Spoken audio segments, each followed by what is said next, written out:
If you're a golf lover, join in on fun discussions about golf from the perspective of two plugged-in Minnesota golf geeks, Brad Cole and David Branstad. This is 10,000 Swings. Hello and welcome back to 10,000 Swings. It is Sunday, July 18th, 2021. I'm Brad Cole. I'm David Branstad. And with us, we have the one and only Phil Mackey. Sorry, I should have jumped in there. I was, I froze. I was like Louis Oosthuizen on the early part of the back nine there. Just like the pressure just dialed up and got to me there in that moment. And I'll be better next major. I thought you were trying to do a reenactment of Vince Vaughn and Wedding Crashers when he talks about how he doesn't want to do the awkward dating. Do I go in for the kiss, or do you do the hug, or That's pretty much Louis on Sunday at every major since 2010. Just I don't know. Should I do? Should I be aggressive? I don't know. Can you just close the door, sir? Thank you. Yeah. It's yes. Welcome to 10,000 Swings, everyone. Want to remind you that 10,000 Swings is brought to you by Jarrett Yalen with Northwestern Mutual. For whatever financial questions you have, call Jarrett today, 612-209-4523. Check out his website at jarrettyalen.com. You can do retirement planning, life insurance, plan golf trips to Europe, maybe close in the final round of a major. We don't know. He's never had the opportunity, so maybe he's a better closer than Louis. We're not sure, but totally would be. Yeah. Give the guy knows how to close, so I'd give the guy a call today. Maybe he can play the next major. But we've got a great show this week. We're going to discuss the Open Championship. Hopefully talk about the Minnesota State Open, the 3M Open. So many opens. I feel like open, Sunday. Good stuff. But Phil, we can't wait to get into this major with you.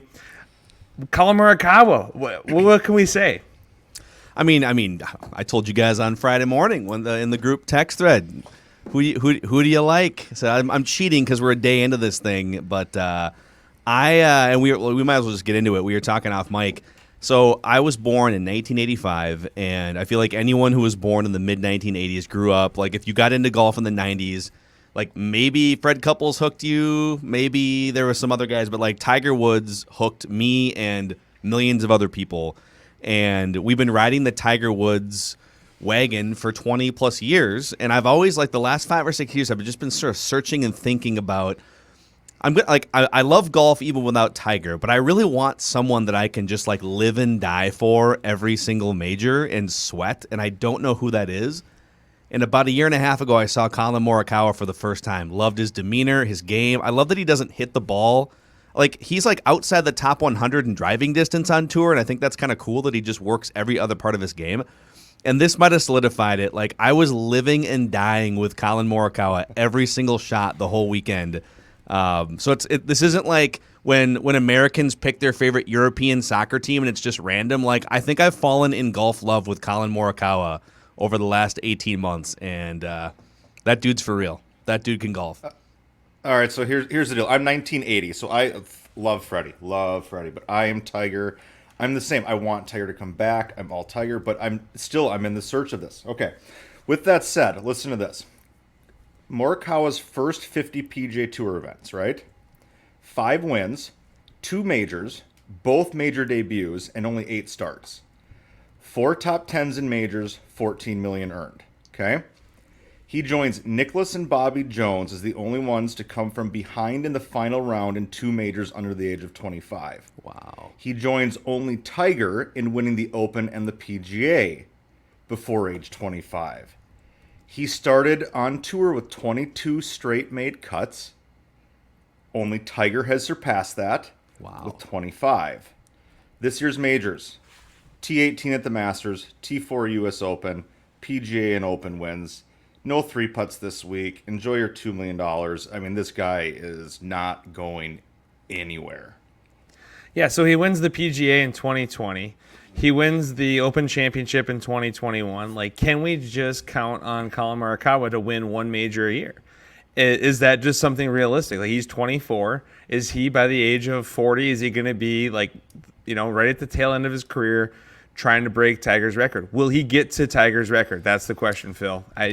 What do you think? Wow, you guys are there with that right now. I guess I hadn't thought of it through that prism, but But I think, all right, the biggest thing with some of the other guys in this conversation, like Brooks Koepka is still pretty young and he's got a handful of majors already, but he's already physically deteriorating. Like that body and that, like the injuries he's already sustained. He's playing on one leg for half the year this year, right?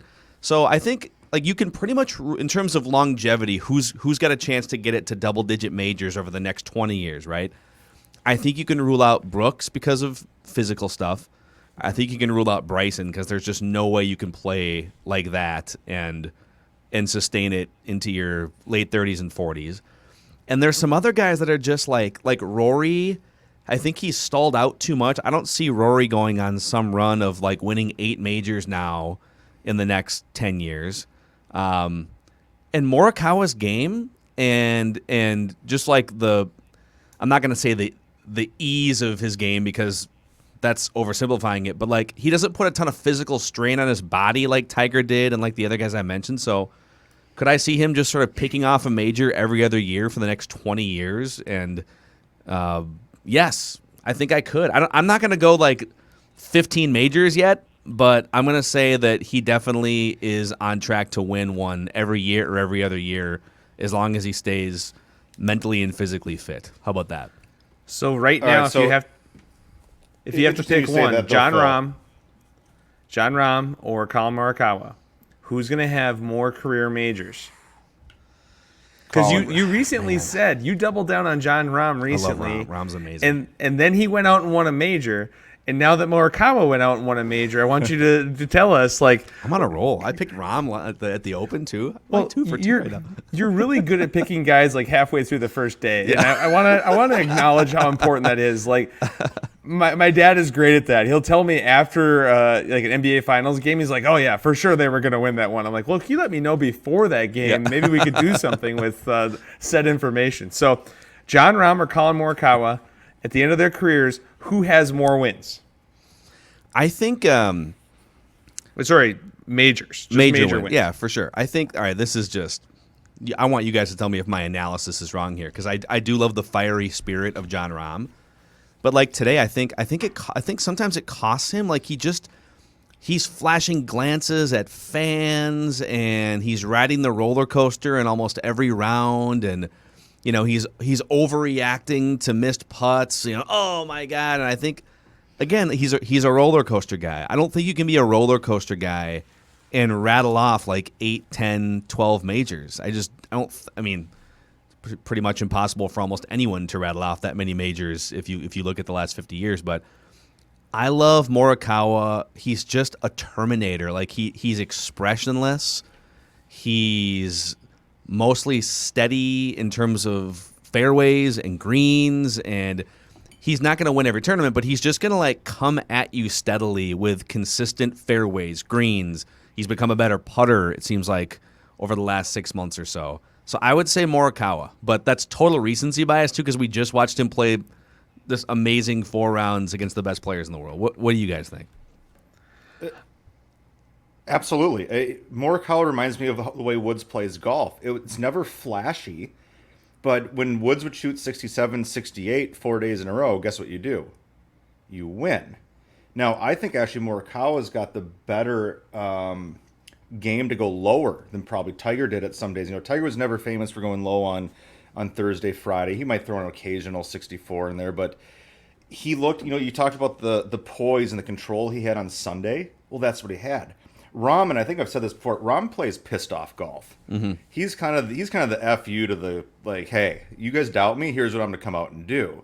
Which I get. You have to have a little bit of that fire in you. But I think at the end of the day, it's going to be Morikawa. I think Rory's still going to go on a run here. Is he going to come out and win 8 majors like you said, Phil? No, I don't think he is. Bryson's career is like playing Mario Kart. I mean, get hot early, and then it's like blue shell, red shell, lightning. Next thing you know, you're in 6th place. Also, like you've got to have banana peels. Like you've got to have a little emotional intelligence. Like you can't just shoot poorly on Thursday and come out and rip your sponsors and then have to apologize. Like, dude, just like relax and be an adult once in your life, for God's sakes. Right. One thing that's funny, I started looking at this leaderboard and thinking about, like, man, going into next week, obviously we have the 3M Open coming up, and I go, so many of these names sound so familiar. And I don't know if you remember this, but in 2019, the first year of the 3M Open, Collin Morikawa took second place with Bryson DeChambeau, and they lost to Matthew Wolff. And Victor Hovland was, what did he finish, 13th? Hideki was 7th. That was all in the first year of the tournament.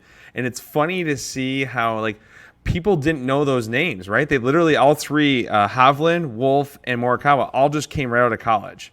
And Hollis Cavner must have said it a million times, like, go watch these kids. We might never get them back. Like, they are going to be superstars, but they're all, and look at how far they've gone. And then obviously with Bryson being in the mix, he would already been a little bit more of a bigger name. But it's just, to me, I look at Morikawa, and all I can think about is sustainability. And that golf swing is sustainable. That body is sustainable. I look at John Rahm, and I think he's going to eventually have some knee issues with how he lashes.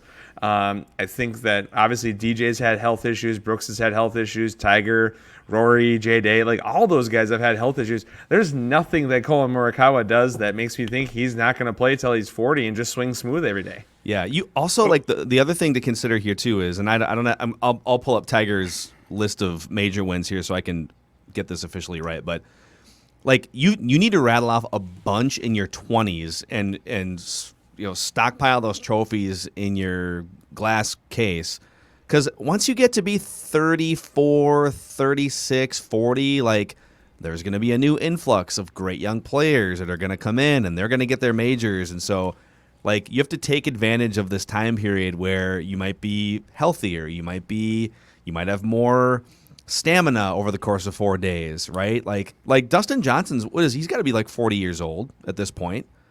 He's been around long enough. Yeah. Yep. Is he really ripe to win like 6 or 7 more majors in his 40s? No. He's he might get a couple more. Maybe I could see him winning like 3 or 4 more. But Collin's 24. By the way, Spieth was interviewed and asked about Collin Morikawa after his round today, and even Spieth was like, how old even is he? Is he like 21? I don't even know. Is he like? And he was like asking the reporter, he's 24? All right, still pretty good for 24, 2 majors, which is kind of a backhanded compliment. Didn't Spieth win a couple like at 21, if I recall right? So, correct. Yeah. So here's the interesting part about when we talk about physical shape and bodies. What was Tiger's body like early on when he was making big runs? He was slender. He was sleek. If you talk to any of his golf instructors, they're all going to say, regardless of what you think of his instructors, they all had a different version of Tiger to work with. And Tiger started bulking up. The swing got a little bit more violent. All of a sudden, injuries occurred. So if Collin can just kind of curb that, not fall into this distance trip that everybody's on, and just do what he's doing, boy, welcome to a easy $100 million career. And Morikawa has such a smooth swing, and when I think of smooth swings, the first thing I always think of, well, besides Phil Mackey, is Louis Oosthuizen. Yeah. And Louis, we could do an entire show on the Louis Blues once again, but Phil, you made a mention about age, and Louis is literally rewriting the book on how to defy age. He's 38 now, and in his last 3 years, in 2019, 2020, and 2021, he has 5 top 10s in majors. But we're not talking about top 10s, Phil. We're talking about wins. And it just doesn't seem like Louis, when it comes down to it, I mean, he had every opportunity to, on Saturday, on Friday, like he had opportunities all week to just kind of pull away with this thing. It was his. Yeah. Louis had it until he didn't. And it's getting so hard to watch. Don't you think? Like, he's always going to be a player, but he just doesn't close the deal. And he kind of knew it too. Like once things started going the wrong way, and he's looking at the leaderboard, and oh my God, Spieth rattled off like -5 over 7 holes, and Morikawa. Like it's got to be tough too when Morikawa is either in your group or one group ahead or behind you, and he's just making these like soul-crushing 8, 9, 10-foot par-saving putts for no reason. Like, okay, all right, this is the hole where he's finally going to drop a stroke, right? And it's like, no, he just sank a 12-footer. For par, just crushing your dreams, But I also, though, who else did that? Yeah, that's what Tiger did. I mean, through his entire career, and I hate to go out and say that like this was Tiger-esque, because obviously I put him on a pedestal higher than anybody, but this is getting close to the way he played. I thought a pivotal hole today was hole 7. So par 5, Louis and Morikawa are both greenside, and Morikawa chips it to a foot, makes his birdie, moves on. Louis is in the pot bunker, and it seems like the most common thing to do is make sure you hit it high out of those bunkers, right? Get it over the lip, so you might chunk it because you're not going to want to blade it. Well, Louis blades it across the green into the other pot bunker. And it was so weird because like the most common mistake for most people would be, hey, I got to make sure I get down on this, get it airborne. I might chunk it, but I'll have a 30-footer for birdie. If I miss it, tap in for par, move on. He sculls it across. He was lucky to say bogey. Yeah. And it was only a 2-stroke swing. But it was like that you could just see all of the wind just right out of the sails. And we've seen it so many times with Louis. He doesn't give up. Like he still hangs, but he knows he's not going to win at that point. You can see the expression on his face, and he could just... I don't know. It's hard to watch at this point because it's like, man, this guy could have so many majors and he has one, and he still hasn't won in America, which is even crazier. Yeah. Maybe the 3M Open is his week. Maybe next week he'll get it done here. I don't know. I'm guessing he probably is gonna miss the cut. I don't see him being interested after what happened this week. No, he's going to be an MC this week is my prediction. He didn't talk to anybody after the event. He posted something on Twitter 90 minutes later, basically just thanking the Open and the fans. And that was, I think this one really stunk. 'Cause that's twice now this year. And, at some point, he's human. This is going to affect him. Sports is tough. Yeah, no, it was, and I don't know, it was tough to see that. I thought Spieth played extremely well all week. I mean, he just got outplayed, right? Like he just said, I played well enough to win this week, but clearly someone else played better. I always love that. I played well enough to win. Well, you didn't, because you would have had to shoot 3 strokes better to beat Morikawa, but 15 would have gotten you to a playoff. I thought that was funny, but what a great leaderboard, right, Phil? Like, I mean, my gosh, you got Morikawa, Spieth, Rahm, Oosthuizen, Dylan Fratelli, kind of the normally he's shows up at the John Deere Classic, and instead he shows up at the Open the week later. Brooks Koepka with a Rory McIlroy-esque Saturday I shoot 72 to put myself out of it, but on Sunday I shoot 65 to backdoor a T6. And then he's pissed off about it. Yeah. DJ did the exact same thing as Brooks. It's kind of scary. Those two roomed together a lot, and they did almost the exact same scorecard for the week. We had Bobby McIntyre, the lefty from the European Tour, was a top 10 this week. Scotty Scheffler played well. Hovland again. Like it was a really, really strong leaderboard. Shane Lowry, T12 in his title defense. I was impressed. Like I thought it was pretty good. What did you guys think of Royal St. George's and the event as a whole? What was your your takeaway? It was a blast. I think obviously if there would have been some more, if there was a day or two where the winds would have gotten up to, that's the thing. You never know with the Open. The Open can be 30-mile-an-hour wind gusts for 3 days and rain and cold conditions and everyone struggling to get to 2 or 3 under par. But it was pretty tame weather-wise, and so once these guys figured out just the texture and the slower speed of the greens, it felt like it was just like ripe for 65s and 66. I mean, you could look like today, for instance, even with Sunday pins, the amount of guys that went and shot 66, 65. Bryson DeChambeau shot a 65 today. There was a handful of guys. I think Ricky Fowler even shot a 65 today to pull up into like the top 50. So it was definitely like ordinarily if you would have told me, yeah, these guys are going to be mostly pin seeking and like battling to get to 13, 14 under at a major, I'd be like, I want the course to hold up more. But it was tough enough, and you saw enough meltdowns when drives went wayward into the second cut, or when who was it, Shane Lowry, who got into a pot bunker on the back 9 and then just had to like basically chip the ball into the middle of the pot bunker, and then like that type of stuff I love the Open for, because you don't see that type of stuff at any other major usually. Yeah, I think it was. That's what I love the Open for. Is I miss the wins. I want to see people pitching out backwards out of bunkers. I think that's a blast. So here's one thing I like to do with events, and Brad, I'll put you on the spot for this one. I love looking at who's in last place for these, okay, and what they shot. So making the cut and then struggling on the weekend. No. Missing Oh, the DFL. cut. Okay. We're talking DFL here. Okay. Oh boy, I'm already seeing it right now. Oh boy. All right, so DFL for the Open this I'm man. gonna go to this and the Barbasol this week too. DFL for the Open this week was plus 17 through Thursday, Friday, right? Phil Smiley Coffin Mickelson was very close to DFL, by the way. Yeah, he was not far off. Patrick Reed, I believe, missed the cut as well. Smiley Coffin was 21 over at the Barbasol, and he opened with an 87. What?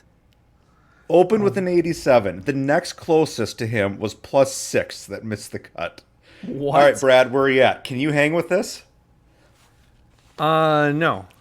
I can't. I can't either. No, that to me, it's disrespectful at that point. Like, I think I could probably play a few holes even with Smiley, but he's going to shoot 87 at the Barbasol. I'm probably going to shoot a 94, and and that's because I'm going to hole out a few coming in. And like you said, Brandy, like you talked about the Open Championship. I mean, Will Zalatoris, WDs. What do we have? Dayan Lawson with the 80-77. I would say I'd be pretty thrilled if I had broken a 100 either day, because that I'm going to get into one of those pot bunkers and I'm going to start waggling, and I'm one of my waggles, I'm going to hit the back of the pot bunker, and then there's going to be some sort of like weird penalty where I go forward and it hits myself, and then I've got another penalty, and then I got to figure out how I'm going to handle that, and then I lose my mind and I just break down, and then I'll six putt, and that's how I play golf. So I need a 6,000 yard course that's pretty flat. A little bit of trouble's okay, but pretty flat, not a lot of undulation, and then I have a chance to break 80. I am the definition of reverse sandbagger, by the way. Like, I own a 3.2 handicap, and I can't break 80 anywhere but Rum River Hills National. And so it shoots 62 on Rum River Hills, and then shoots 83 everywhere else. I mean, seriously, it's the biggest falsified handicap. It's like, it gives me such a false sense of how good I am at golf. It's embarrassing. So yeah, anyone that looks at the Open or the Barbasol is like, oh, I could have shot that. I mean, maybe on your best day, but I tell you what, it is so much harder than we all think. And poor Smiley. Smiley just remember where were we at like 3 years ago when Smiley was in the final group at the Masters. And he's going on boy trips with Spieth and JT and Fowler, and now they probably don't even have his phone number anymore. Like, this poor guy. Jeez. Take him off the group thread. Just Smiley Coffin has been removed from the group. I mean, this poor guy. Like, you just want to see him go out and win something, anything, just get it going again. And the interesting part, David, is did his decline coincide with his signing with Natural Light? He's officially sponsored by Natty Light. And do you think that maybe it was maybe before he was drinking like Coors or maybe Corona Premier, sponsor of 10,000 Swings, maybe he was drinking Corona products, and all of a sudden he goes, I got the money from Natty Light, I got to go there, and now he can't break 80. I don't know. It's part of crazy. the endorsement. Like, okay, you have to shotgun 5 Natty Lights before you're around. All right, and try and break 80. Go. So basically, Natty Life is that's the downfall of all of us. I'm not saying. It's probably a great time to remind our listeners that our show is brought to you by Corona Premier, new product from Corona, 90 calories, 2.6 carbs, really the perfect golf course beer to drink, very light, especially when you have these 90-degree days. Probably don't want to choke down something real thick and heavy. So Corona Premier, try it out today. It is not Natty Light. I can confirm that Corona Premier does not taste like Natty Light. You're guaranteed to shoot under 80 if you drink Corona Premier on the course. That's right. They have it in writing on the box on the case. So check it out. So yeah, I mean, that's a great though, Brandy. I love it when you pick on the guys that finish last. That's really a nice touch. I found this, by the way, just to back to the Morikawa majors thing. So if you want to flirt with history, because it's always like every time a new guy comes in hot, like Rory when he wins majors at a young age, and Spieth, Koepka, you start doing math. I'm like, all right, well, okay, he's this old, and how many would he need to get to double digits, which we haven't seen, Tiger and nobody else. So Jack won 8 majors by the age of 31.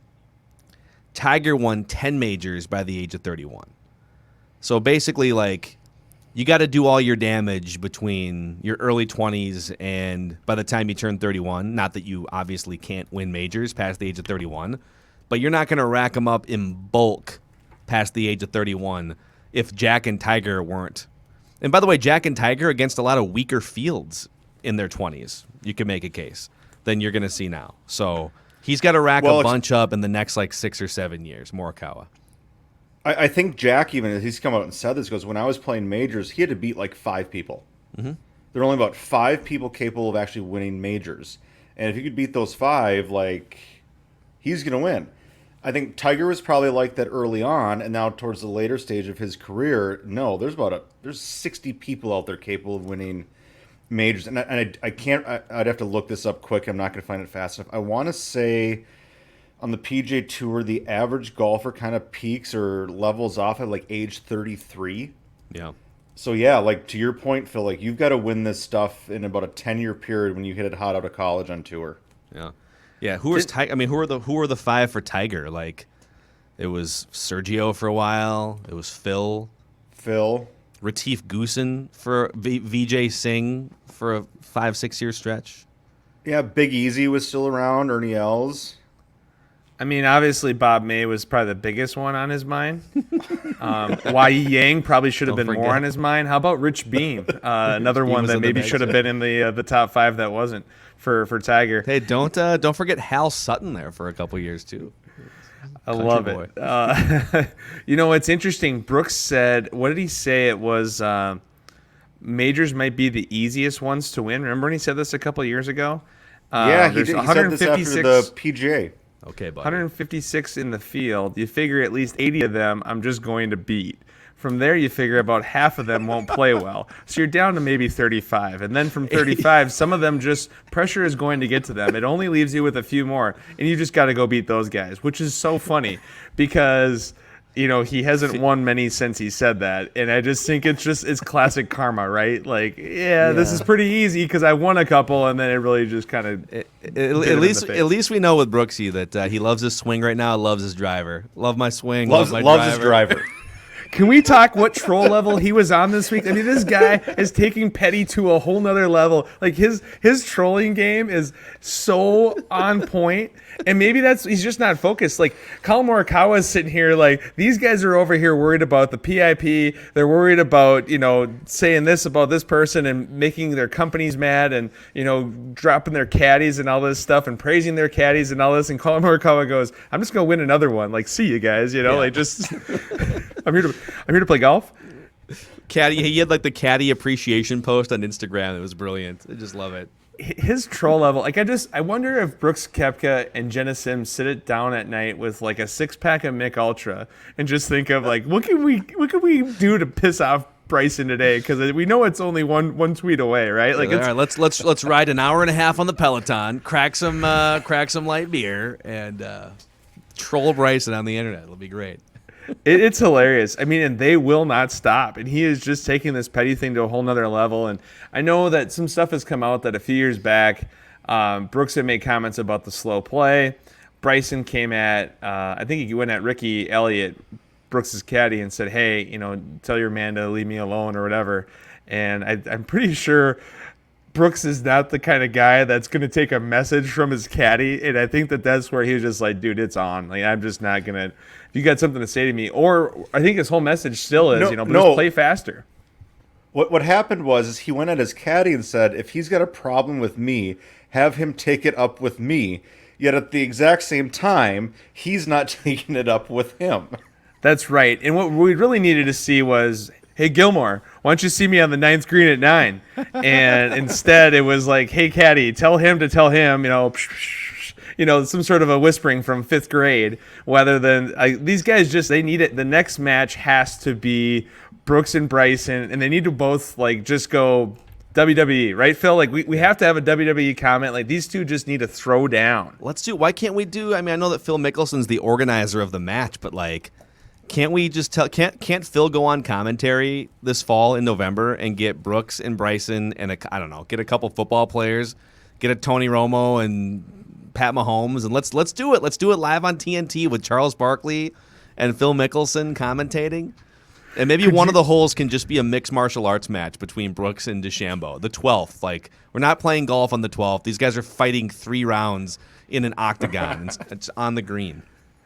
I just think it's hilarious. And I do think that, like, Morikawa is just sitting there like, okay, well, you guys just do your thing, and I'm going to stay focused. And I'd love to know what Spieth thinks about the Bryson Brooks deal. Like, I don't think Spieth's the kind of guy that's going to get into a fight with anyone or puff his chest at anyone. I'd love to know, like, what does Spieth think? What does Rahm? Like, all these other guys have to be talking about it, right? Like, there has to be more chatter on tour about what these goofballs are doing. Hey, total, like, this is kind of a sidetrack because as we've been talking, and you mentioned, like, Jack Nicklaus said he only had to beat 5 guys in the majors that he played in, right? And, like, who are the 5 for Tiger Woods? So the official World Golf Rankings website keeps PDF archives of each week in history going back. So I'm looking at the week of July 25th, so basically this week in 1999 or next week in 1999. And I'm looking at the top 12 players. I'm looking at the top 50, but the top 12 players in the world.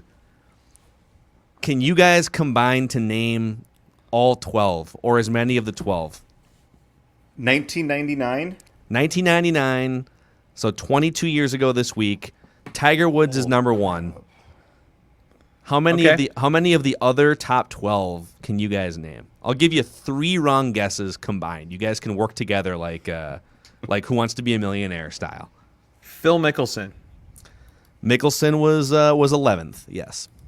Vijay Singh. Vijay Singh was 4th, yes. Brandy, do not look this up. You can't cheat. Ernie Els. Man. Ernie Els was 7th. Okay. You're off to a good start here. Well, those were the Brad, easy you ones. rock this one then. I will say Sergio Garcia. None of these names are all of these names are recognizable. Sergio Garcia had not emerged into the top 12 yet, because this would have been before David the Duval? 99 PGA. Duval was number David 2. Duval? Yep. Duval was 2. Soon to be 1. Man, I'm going to start throwing some random ones out here because we don't want people to listen to dead air. I'm going to throw out like a Mike Weir. No, this is good. A Mike Weir or a Len Matisse. I'm not going to count those. Those are panic guesses. Man, I'm really Len grinding. Matisse, wow. Yeah, I'm just thinking Obscure Sports Quarterly at this point. There's a couple dudes from across the pond. How about DL3? DL3 is 3rd in the world rankings here. Padraig Harrington. Padraig Harrington, not in the top 12. Not David in the top Toms. 20. Wow, dude, you are pulling some great names here. David Toms, not in the top 12. Wait, this is 99 at what? Wait, 99 at what date? July 25th. So this would have been after the British, probably before the PGA. Before the U.S. Open? This would have been after the U.S. Open. Or after the U.S. Opens, and then Payne Stewart's got to be in there. Payne Stewart is 8th. Yep. How about Colin Montgomery? Colin Montgomery, one of the great players to never win a major. You guys, this is good. This is good. What do we have left? You've got okay. So 99. I'm going. So Brad, go Ryder Cup team here. How about Justin Leonard? Justin Leonard is 12th. Wait, was Tom Lehman at all involved at top 12 at that point? He was 26th. Okay. Right, just ahead of Brian Watts at 27. What about Brad Faxon or Paul Azinger? Wow, the Zinger. By the way, the Zinger was neither one of those guys. The Zinger was all about sort of the mental fitness of the golfers all day today. Continued to mention. I've got to assume Furyks in there somewhere. He's got to be, right? He's 15th. He's just outside of this list. 15th? No kidding. He's just Jose behind Maria? Harrelson. Wow. Olafabel, not in the top 12. Okay. We'll give you another minute here just for... No, I think we're good to wrap it up. All right. Lee Westwood, Mark O'Meara, Nick Price are the ones that you... Nick Price was still in the mix then? Yeah. Nick Price, man. I think Nick Price might have won. Didn't he win? He won an Open in there somewhere at an old age. Can we just give some love to Lee Westwood for longevity? Like, he is still relevant, folks. And Mickelson and Westwood. Yeah. That's pretty impressive. amazing. Who would have thought in 1999 that they would have still been relevant in 2021? One of them winning a major in 2021, one of them contending in tournaments, and Tiger's not playing. Couple other great names here just on the outside of this.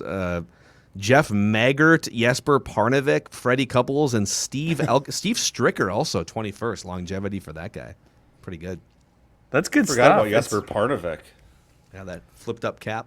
Good look. Yep. So, Phil, would you say, in your honest opinion, of the guys that you have to beat today versus the guys you had to beat in 1999, how much stronger do you think it is today? How much harder is it to win a major today? Because it seems like the competition is tougher. Is that correct? Wouldn't you say the quality? Well, I think it's like baseball, for instance, right? Like, you don't know what you don't know 50 years ago. And so, like, 50 years ago, the guys playing in Major League Baseball were the best players in the world.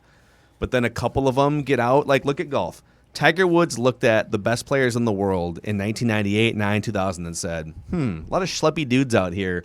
A lot of, all due respect to my good friend Mark O'Mara and some of these other guys, the Hal Suttons, but a lot of beer bellies and just sort of schleppy physiques and guys who smoke cigarettes on the course.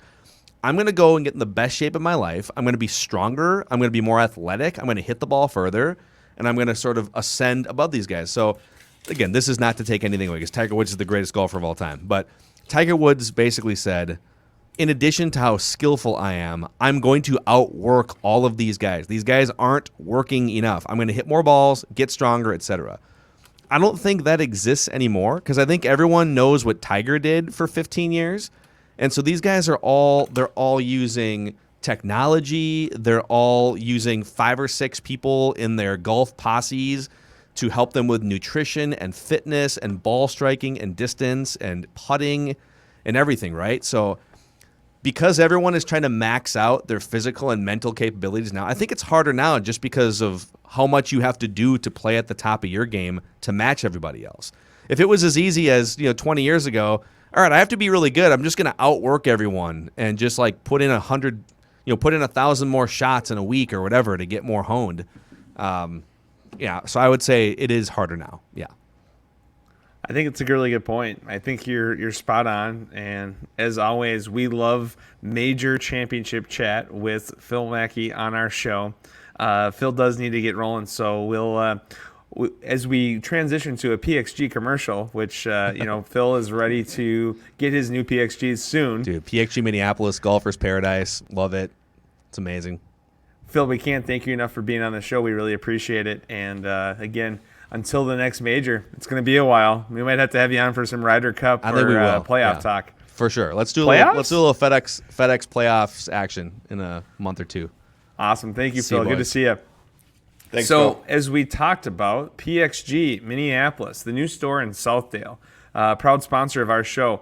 You can go in right now, and they still have some Gen 1 clubs available, Gen 2, Gen 3, Gen 4. They've got irons, fairways, hybrids, wedges, putters, you name it. They've got apparel.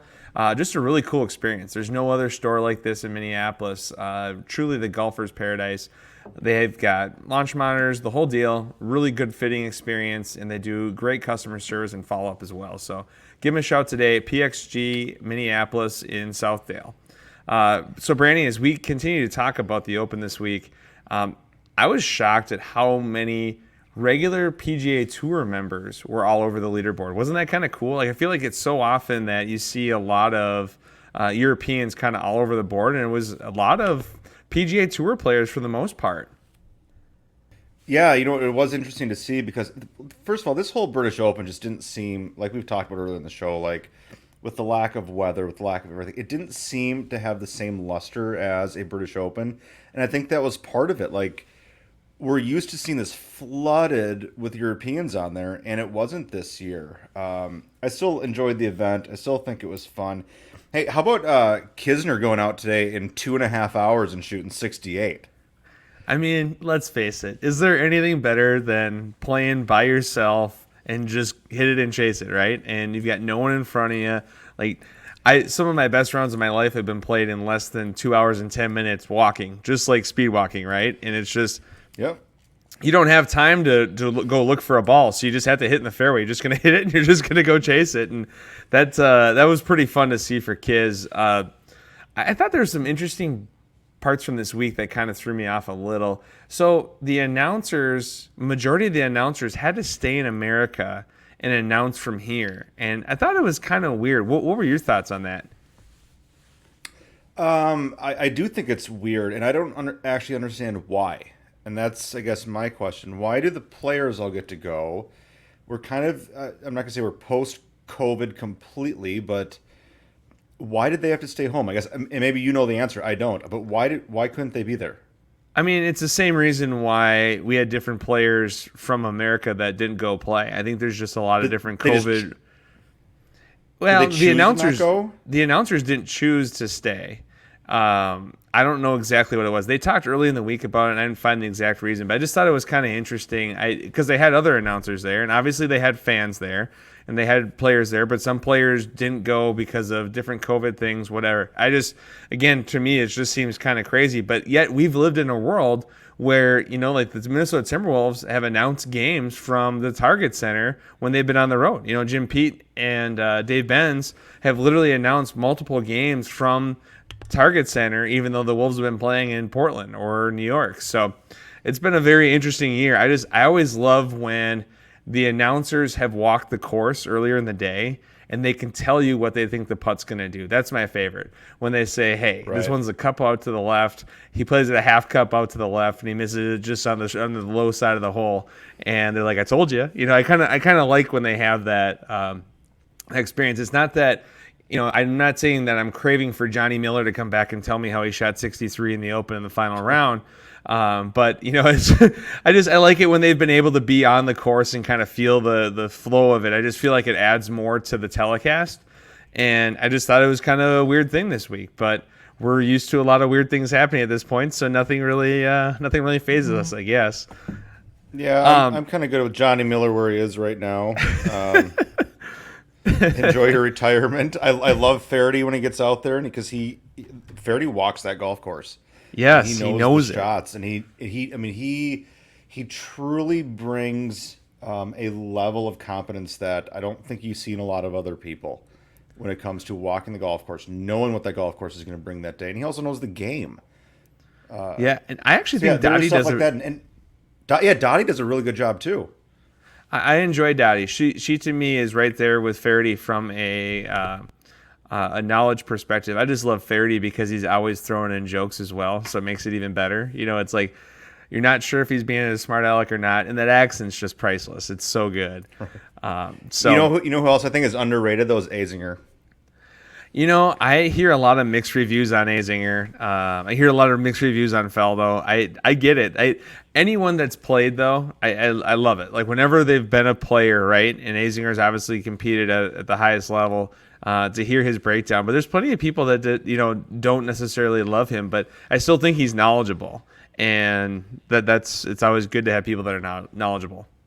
Here's why I love Azinger, and this is going to go years back. Brad, you probably remember this being a Tiger fan like I am, but Tiger was doing some weird practice swings with this little loop in his follow through, and Azinger basically on air just called him out on it. I was like, "That's a bunch of BS. Like, what are you doing there? Like, everything you're trying to do there is a byproduct of what you're trying to do prior to that." And so I appreciate his honesty when it comes to that stuff. I can see the mixed reviews on Faldo. I happen to like him, but I can see it. No, for sure. Everyone's going to have different takes on everything, so that's just how the world works. It was a good week. It was a really fun tournament. I enjoyed a lot of it, and it was interesting to see how many guys did play well in the final round. I think Xander Schauffele also had a 65. So there's a lot of guys as we kind of get to the rest of the season. It's like, well, what are they going to do? So we fast forward to the FedEx Cup standings, and I don't have the updated FedEx Cup standings, but through last week, Cantlay had the lead over Harris English, and then John Rahm, then Bryson. Jordan Spieth fifth in the FedEx Cup. How about that? A guy that at the beginning of the year wasn't even top 100 in the world, right? Justin Thomas in sixth, Victor Hovland 7, Xander 8, Kokrak 9, Morikawa was 10. I'm sure he'll jump up after this week. Brooks and Louis were 12 and 13. They'll jump up a little, so it should be a really fun run. Who do you think, we're here on July 18th, Who do you think is going to win the FedEx Cup in 2021, Brandy? Who's your one pick right now that you say, hey, this is the guy that's going to win it? I get one pick? One pick. And I'll tell you mine right now. It's Jon Rahm. So I was going to pick Jon Rahm as well. Okay, there we go. That is a battle in my head between him and Morikawa. Yeah, it's going to be interesting, and we've got Memphis coming up, WGC in a couple of weeks. We've got the Olympics, which is not part of this, but there are a lot of different things, and who knows? Maybe Louis Oosthuizen will move up again next week if he wins at the 3M Open. I'm hoping. I'm hoping it happens. I wouldn't be shocked if Spieth steps into this either. Yeah, I mean he's right there already, so. It should be a good little finish to the season, and as we've alluded to, there's a lot on the line for these guys, and then we go into basically, by Labor Day, the season's basically over. We've got the Ryder Cup at Whistling at the end of the month, and then it's pretty much done. So, kind of weird how quickly it's wrapping up here, but that's how summer goes in Minnesota. I feel like August is always that month where you're like, just don't end, and then it ends. So. We're unfortunately the problem, but here's the problem, Brad, is like we kind of need August to end because I have to go for football season, and it's like this catch-22 and this tug of war in my brain of like I can't have golf season end, but at the same time I need college football to start. So like, where does that just kind of tug of war at my brain? No, I get it. It's the things we fight with, first world problems, right? For sure. So we've added a bit on the show that's called Things They've Tweeted. So Things They've Tweeted features a player or someone involved in golf, and we just kind of do a table read from their most recent tweets. And I tell you what, our guest this week is none other than Justin Thomas. And JT's pretty good stuff. He tweeted today, 4 hours ago, it wasn't a good week of golf when feeding a duck at the end of every day was the highlight. Delight as always at the Open. See you next year. Then 10 hours ago, he said, this is during the tournament. He must have already finished, and he was tweeting about it. My guess, -14 wins outright. -13 is a playoff, which -13 would have been a playoff. So pretty good Nostradamus there from Mr. Thomas. Also at that same time, he tweeted and said, course was very gettable today, I thought. You could get close to / make a lot of birdies on that back nine. So don't be surprised if somebody shoots -5 or better to get it done. But any bad shots quickly get penalized. Should be fun to watch. How about, was it yesterday he says, see you tomorrow, friend. I'm going to channel my college / amateur golf vibes and hate you all day tomorrow. Yeah, and Max Homa tweets back, piggybacking off JT's fame could really help my PIP tomorrow. Hopefully it helps my #golf too. You gotta love it. You gotta love it, right? And those two played together today, and it's just funny. I mean, everybody is talking about the PIP. I just, the tour knew they were getting into this when they did it, so it is what it is. But then we start looking locally into what's going on here. And a couple weeks ago, we had the Stendhal family on. So Ryan is a 15-year-old that's going to be a sophomore at Maple Grove High School. Derek is the dad and GM at Rush Creek.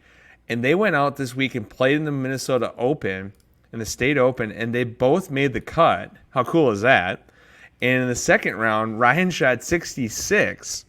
A 15-year-old that shoots 66 in the State Open. Pretty impressive. And he actually ended up tying his dad and the Gopher coach, Justin Smith, in a tie for 48th. So they all finished a couple over. Pretty sweet stuff. We had a ton of amateurs at the top of the board, which I thought was kind of interesting. It goes to show you just how good the young golfers are in Minnesota.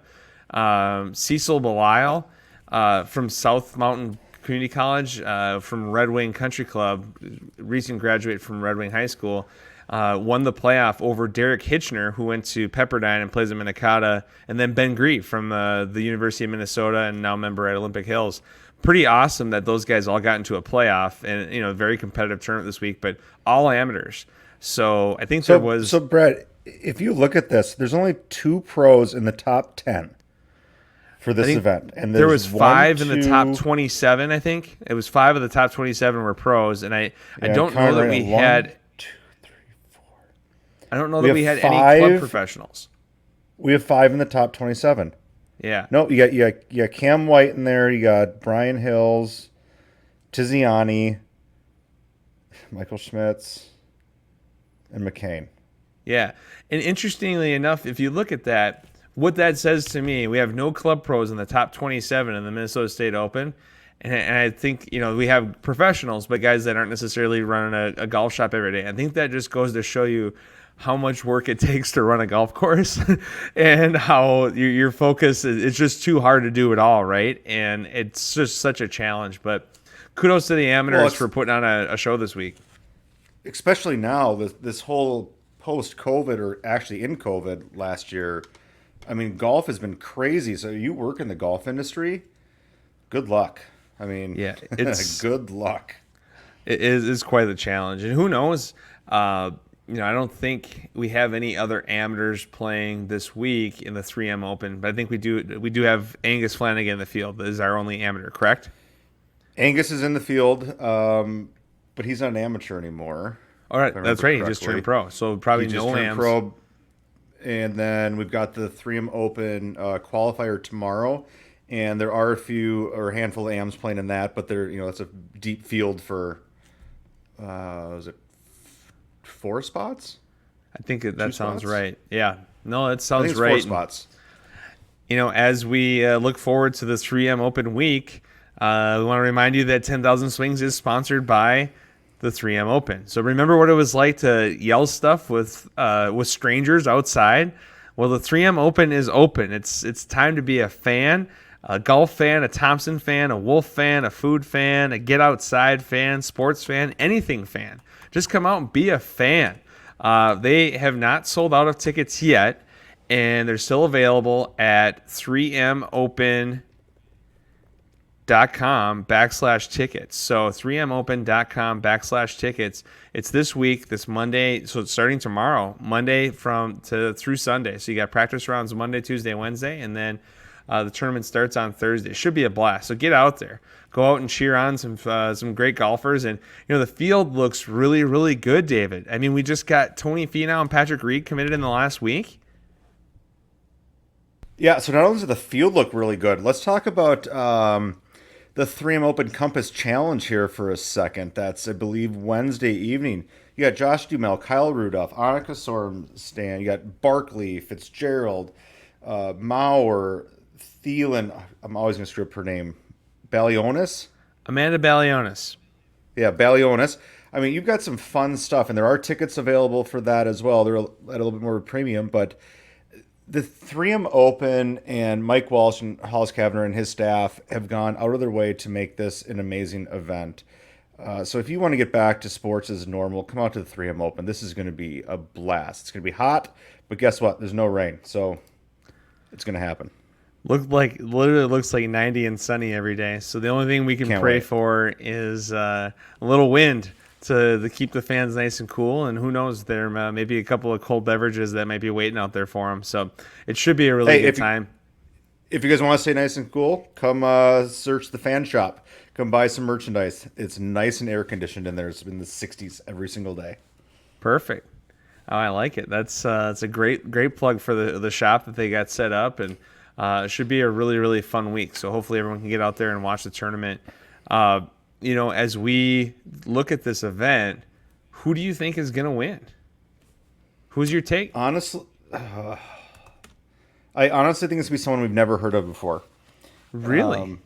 Yeah, I really do. I think, and that's kind of what I like about the 3M Open. Now, this field is getting deeper and deeper as the tournament gets more established, which is really exciting because I don't think we're a low-tier PGA Tour event anymore. I think we're kind of creeping up to mid-tier with some of these commits that we're getting. But I really think, I love the idea that, Michael Thompson won it last year, Matthew Wolff won it the year before. I think we're an avenue for somebody young to get hot to win this. So if I'm going to take the field. You're taking the field. Specifically, I'm taking the field I'm looking at the list of the field. So are you thinking like, Bo Hoag? Are you thinking, MJ Defoe? Who do you think? Okay, if you want me to make an actual pick, how about Harry Higgs? Oh, well, that would just make my week. I know it would. So I'm gonna go with Higgs for you, buddy. I like it. No, that's great. I mean, you got DJ in the field. You've got, I think we have like 6 of the top 20 players in the world are all in the field. So Yeah, but DJ might take 9 and 18 on Thursday, and then his back is bad. Oh boy. So we've got DJ, number 1 player in the world. We've got Patrick Reed, number 9 player in the world. Louis Oosthuizen at 13. And then we also have Tony Finau at 17. Who else is up there? There's a few other names that were, you got Ricky Fowler, you've got Sergio. It should be quite a good week. Matthew Wolff. So there's a lot of fun names to follow, and hopefully, it'd be awesome if we could get Angus Flanagan or one of the local ties, maybe a Troy Merritt again, or someone like that, to be up there on top. I think Troy finished top 10 or top 15 the first year of the event. So kind of fun. Troy did really well the first year there. And one thing just to throw out there for anyone going out to 3M Open this year, unfortunately, everyone's excited to get back to normal. There's no COVID testing. Fans are full blast, but no autographs from players this year. No autographs. Interesting. Okay. No autographs. They're just taking some extra precautions when it comes to touches and COVID protocol. So that kind of stinks. But it is what it is. We're just lucky to be back.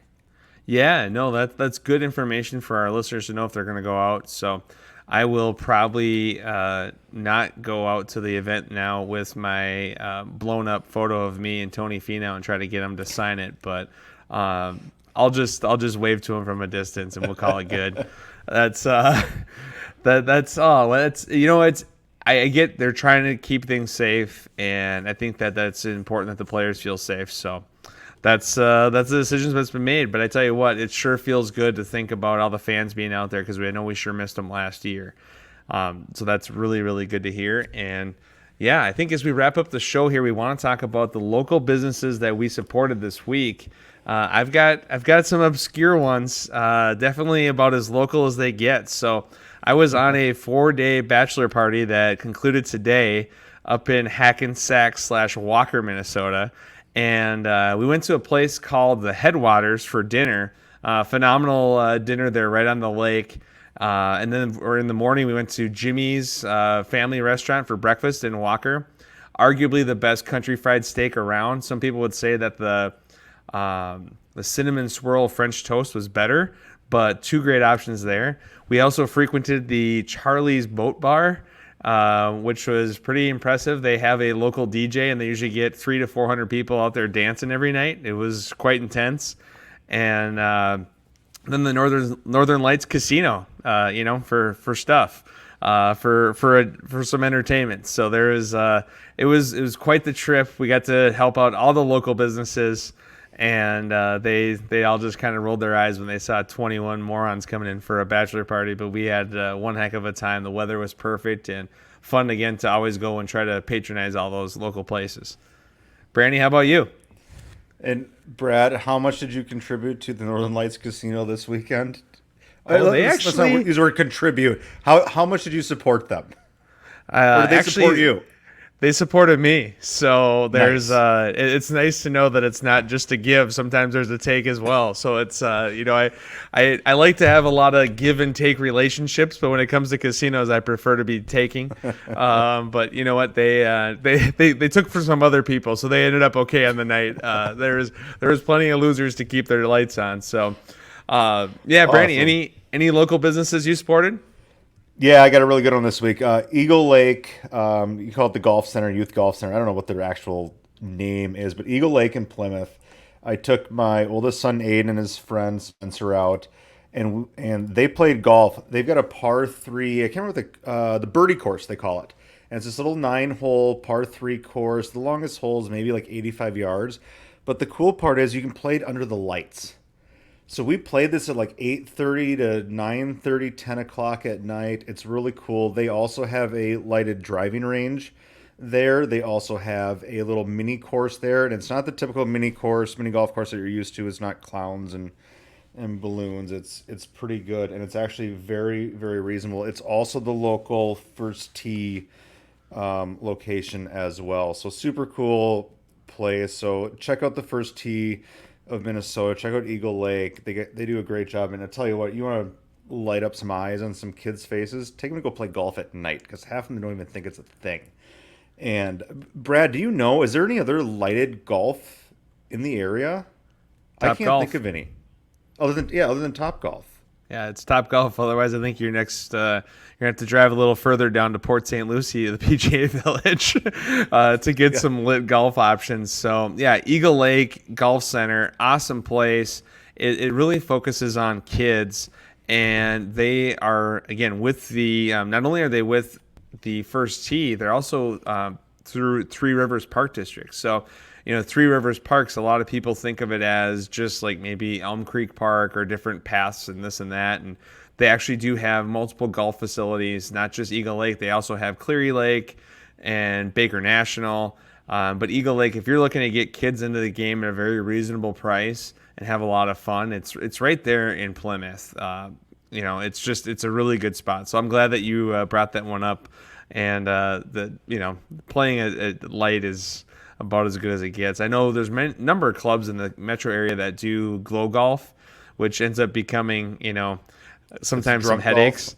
Yeah, there's usually no shortage of beverages being consumed, so it gets a little dicey out there, and driving carts and trees and all that stuff. But very cool to hear that you guys. We once had an irrigation box taken out from glow golf. Sounds about right. Yep. No, that sounds about right. And actually, I forgot the week before, you're talking about youth golf stuff. I actually took my niece and nephews and my son to Lily Putt in Coon Rapids, a little mini golf, and literally hitting it through the clown's mouth. And that's some pretty fun stuff too. So a lot of different ways to get into golf. Does Lily Putt out? Is that the place that also has the bumper boats with the squirt guns? Oh yeah. Yeah, there we go. Now we're talking. And Lily Putt's actually owned in conjunction with the Refuge and the Ponds as well. So it's all the same ownership group. And I think they also had Cheapskate in Coon Rapids where I learned how to roller skate. So a pretty diverse portfolio, if you will, of options to support the crew there. So how bad were your blisters at Cheapskate? Let's just say I don't roller skate anymore. Just not really. Not really my thing. I get enough blisters from any kind of physical activity. I don't need more. So we're just gonna stay away from that. But always fun to talk about the local businesses that we can support and trying to keep everyone going. It seems like a lot of places are definitely going in the right direction and kind of getting on the other side of this whole thing. So very, very excited that businesses are doing well, and we're excited to be back on the air and be able to do this show. So. Can't thank Phil Mackey enough for being back on for another major. It's fun to go through all the majors this year with him, and maybe we'll have some playoff / Ryder Cup talk.